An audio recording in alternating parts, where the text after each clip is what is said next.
Well, one of the first people to call out the Biden administration for its overreaction fear tactics is Republican Congressman from Texas, retired Navy Rear Admiral and former White House Chief Medical Advisor, Ronny Jackson is here. Congressman, it's great to see you again. It's good to see you too, Grant. Thank you. All right, let me get this straight, because you set the left off.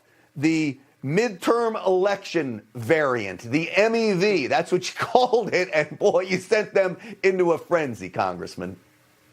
Absolutely, Grant. You mentioned it was an excuse for Biden's poor performance, but you forgot to mention that it's an excuse for the left to go out here as the midterms approach and to make a case for unsolicited mail-in ballots. That's how they won the last election, in my opinion, and it worked so well for them. They have to find a way to make that happen again, and this is the first step in doing that. I'm not saying that coronavirus is not serious. I am not saying that. I think it's serious, but the spin up over this particular variant, there are some political motivations here. And I don't know about you, Grant, but honestly, Dr. Fauci has proven time and time again that he's no scientist. He's nothing more than an unelected politician, and he needs to move on. He is not a source of reassurance for anybody in this country anymore. He, for crying out loud, probably had a hand in building this virus and making it and bringing it to all of us. And now he's supposed to be the authority on what we're doing. I am sick to death of listening to this idiot. And they need to get rid of him and get somebody out there that can speak to the American people, and we can have some type of reassurance that we're being told the truth and not lied to. Yeah.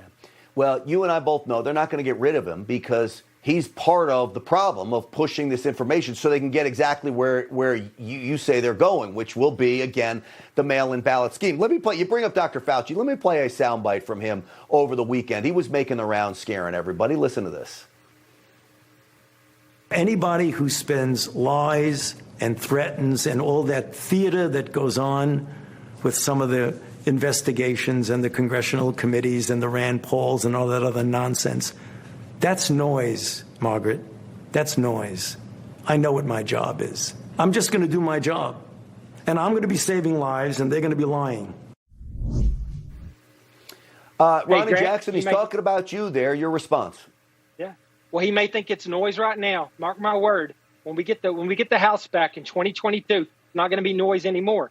Dr. Fauci's going to explain to us what happened at NIH and how this all started. He's getting away with it right now. He's got top cover from the Biden administration and from every member of the executive branch right now that's giving him top cover. That will not last. He will have to answer in the near future for what's going on, and I think we will find out that he had a big hand in this all coming to us, and he's not going to be propped up as a hero any longer. People are going to see it for what it is.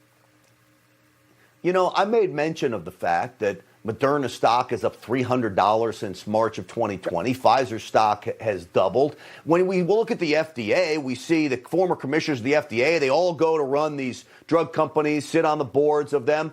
Do you think money is at play here, or is it the control, or is it a combination of all of that?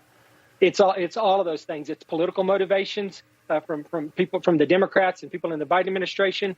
It's monetary motivation from the people that are making this. For crying out loud, how much money are they going to make if every person on the planet has to have the vaccine, has to have a booster, and then we start having to get seasonal vaccines for this every single year because it mutates and changes a little bit? They're going to make a fortune. And then thirdly, it's the motivation for people like Dr. Fauci, who basically are propped up by the authority and the notoriety that he gets.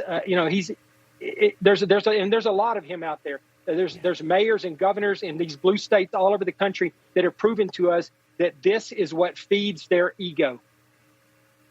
Yeah, it sure is. Let me ask you this last question, not as Congressman Ronny Jackson, but as Dr. Ronny Jackson. You have taken care of literally presidents from both sides of the aisle, done a great job. I think every president that you worked under would tell you that you did a great job.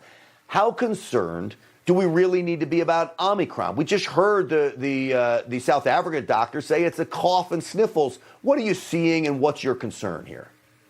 Well, I don't think we need to be concerned about it based on what we know right now. We need to find out more, obviously, but this doesn't seem like the variant that's going to be a big deal for us. Now, I'm not saying that there won't be a variant that comes along that may be more virulent and may cause more severe disease than what we've seen in the past. But from everything we can see so far, this is not that variant, right?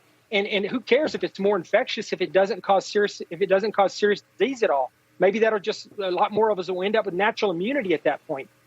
So I would say right now, there's no reason to panic right now. We need to find out more about what's going on. But the path that they're taking right now is a little bit of hysteria.